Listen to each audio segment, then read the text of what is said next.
Assalamu alaikum wa rahmatullahi wa barakatuh, mes frères et sœurs d'Islam. Et bonsoir à tous mes frères chrétiens aussi qui me regardent à l'heure là. J'espère que vous portez à merveille pour moi. L'objectif n'est pas encore changé, c'est toujours le même objectif. On est là juste pour partager avec vous des expériences de voyage, les démarches à suivre jusqu'à l'obtention de visa. Mes frères et sœurs, pour tout renseignement sur les démarches à suivre jusqu'à l'obtention de visa, peu importe la destination que vous avez choisie, abonne-toi à la chaîne dès maintenant. Je dis bien, abonne-toi à la chaîne dès maintenant pour en bénéficier d'informations que tu as besoin pour faire ton démarche jusqu'à l'obtention de visa, sans besoin de personne. Mes frères et sœurs, prenez siège et regardez la vidéo avec moi. Ce que je vais partager avec vous, c'est une vidéo très intéressante. Donc, je ne vais pas faire une autre vidéo. Donc, on ira à l'essentiel. Regardez la vidéo avec moi, mes frères et sœurs. Salut, c'est pas Jude. Donc, je vous fais cette vidéo-là justement pour vous dire que j'ai été envoyé en procédure administrative. Alors, c'est quoi la procédure administrative selon l'article 221G? Donc, c'est tout simplement pour un traitement ultérieur de vos dossiers, donc les documents que vous aviez fournis le jour de votre entretien. Alors, cela s'est passé le 17 août 2023. Mon rendez-vous était plus précisément à 8 h du matin. J'y étais à partir de 7 h.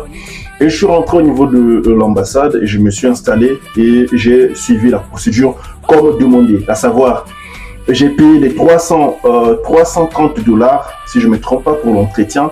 Et j'ai déposé mes documents et par la suite, on m'a appelé. Je me suis présenté devant l'agent consulaire et il a commencé à me poser des questions. Dans un premier temps, il a demandé que je puisse lever ma main droite et jurer de dire la vérité et rien que la vérité, ce qui fut fait. Et par la suite, il m'a posé des questions concernant la personne qui me recevait. Comment est-ce qu'il s'appelait? J'ai donné le nom et il m'a demandé l'adresse où j'irais vivre, dans quel état. J'ai donné l'état, la ville. Quelques questions concernant, par exemple, moi j'étais à l'étranger avant de venir aux États-Unis, j'étais au Maroc. Il m'a demandé qu'est-ce que tu faisais au Maroc. J'ai répondu normalement. La difficulté que j'ai eue durant cet entretien, c'est que l'agent consulaire ne s'exprimait pas bien en français. Je m'explique. Il avait du mal à bien articuler. Il avait du mal comme il le fallait. D'accord? Donc j'avais du mal à comprendre ce qu'il disait. C'est pour cela que je prêtais attention à ce qu'il disait afin de pouvoir appréhender, afin de pouvoir répondre du mieux que je pouvais. Parce que, pour vous dire la vérité, je ne comprenais pas tout ce qu'il me disait. Alors que je comprends un peu bien le français. Donc lui, le problème était que quand il parlait avec son anglais qui était tellement pur, je n'arrivais pas à comprendre le français qui sortait de sa bouche. Donc, je répondais malgré moi et tout. Et à la fin, on m'a remis tout simplement une feuille, disons, bleue. Il m'a dit que vous avez été envoyé en procédure administrative. J'ai dit, qu'est-ce que ça veut dire? Oh non, on va vous rappeler dans peu de temps si la procédure administrative aboutissait favorablement. Alors, on m'a envoyé en procédure administrative selon l'article 221G. Alors, qu'est-ce que cela veut dire? Une procédure administrative supplémentaire est nécessaire. Nous vous contacterons lorsque la procédure sera terminée. Cela s'est passé le 17 août 2023. Donc, je suis sorti de l'ambassade avec ceci. Que l'on m'avait remis. Donc, par exemple, s'il y avait un doute sur vos documents, il devrait tout simplement cocher là où il y avait le problème. Par exemple, s'il y avait un problème au niveau de votre acte de naissance, votre diplôme, il devrait tout simplement cocher là où il y avait le problème. Mais dans mon cas, il n'y avait pas de doute sur mes documents que j'avais fournis. Mais par contre, ils m'ont quand même envoyé en procédure administrative pour revérification de mes documents que j'aurais apporté au niveau de l'ambassade. Donc, dans votre cas, si on vous envoie en procédure administrative, s'il y a un problème avec vos documents, ils vont cocher là où se trouve le problème. Déçu. Après avoir fourni tant d'efforts, après avoir dépensé autant d'argent, je sors de là avec ceci. Je suis reparti à Brazzaville et j'étais effectivement déçu, abasourdi et tout. Donc, j'étais là en train de réfléchir, mais là, cela n'a pas marché. Qu'est-ce que je vais faire par la suite? Et je suis resté patient. Le 28 août, il y a eu une mise à jour dans mon dossier. D'accord? Donc, quand il y a des mises à jour dans votre dossier, cela prouve que l'ambassade est en train de revoir votre cas. D'accord? Mais s'il n'y a pas de mise à jour, sachez que vous allez avoir un refus définitif.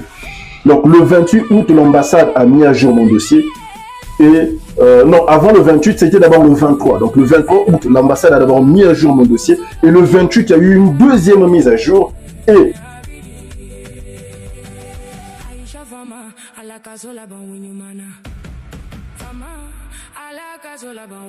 le 6 septembre, je n'oublierai pas ce jour, c'est là où l'ambassade va m'appeler. Monsieur, vous êtes toujours à Kinshasa? J'ai dit non, je suis actuellement à Brazzaville. Ils me disent, allez déposer votre passeport au niveau de l'ambassade des États-Unis à Brazzaville. J'étais soulagé, vous ne pouvez pas imaginer. Quel soulagement après ce stress énorme. D'accord, donc vous pouvez bien répondre aux questions, mais par contre, on peut aussi vous envoyer en procédure administrative. Si les documents que vous aviez fournis, par exemple, ils ont des doutes, ils peuvent vous envoyer en procédure administrative. D'accord, donc pour éviter cela, pour éviter la procédure administrative, il vous faudrait tout simplement bien remplir votre DS-260. Parce que la base de toute chose, la base de votre visa, c'est tout simplement votre DS-260. Et je vous explique le ce pourquoi, d'après ce que moi j'ai compris, j'ai été envoyé en procédure administrative. Parce que, après avoir rempli mon DS-260, la complication était que j'avais fait 8 ans au Maroc, d'accord? Et par la suite, j'étais revenu au Congo donc pour la développerie. Maintenant, ils vont vous demander, donc les documents à fournir, je ferai une vidéo pour ça, ils vont certainement vous demander le casier judiciaire du pays là où vous étiez. Si vous étiez dans un pays où vous avez fait plus de 6 mois, vous devez apporter un casier judiciaire de ce pays-là. Et le casier judiciaire de votre pays. Donc, par exemple, moi, je devais apporter le casier judiciaire du Maroc, le casier judiciaire du Congo-Brazzaville. Et pire encore, c'est que mon entretien, je l'ai passé au Congo-Kinshasa. Ce qui veut dire que eux, ils ne sont pas habilités à pouvoir vérifier même mon casier judiciaire du Congo-Brazzaville et même mon diplôme d'État. C'est pour cela que l'ambassade des États-Unis à Kinshasa doit encore se référer au Congo-Brazzaville pour vérifier vos documents. Et ceci qui rend encore la chose beaucoup plus complexe pour nous. D'accord? Et je conseillerais à cet effet ceux qui sont à l'étranger, donc les Congolais de l'étranger qui sont au Sénégal, au Maroc, une fois que vous êtes sélectionné, passez votre entretien dans les pays là où vous êtes sélectionné. Parce que nous, actuellement, on n'a pas ce privilège de passer nos entretiens dans notre pays. Auparavant, ça se passait au Congo-Brazzaville, mais depuis, je ne sais pas, 2018, on passe maintenant les entretiens de visa à Kinshasa. Et ça nous pénalise énormément. D'accord?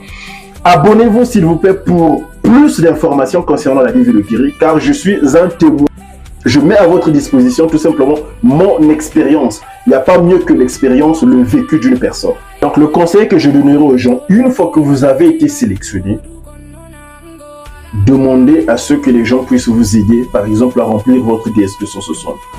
Par exemple, ceux qui sont à l'étranger et qui veulent aller, par exemple, passer leur interview au Congo, vous n'êtes pas obligé de mentionner que vous étiez à l'étranger. Parce qu'une fois que vous allez mentionner ça, vous devez ramener le casier judiciaire de ce pays-là. D'accord? Et dans mon cas, j'étais rentré du Maroc depuis le 27 janvier.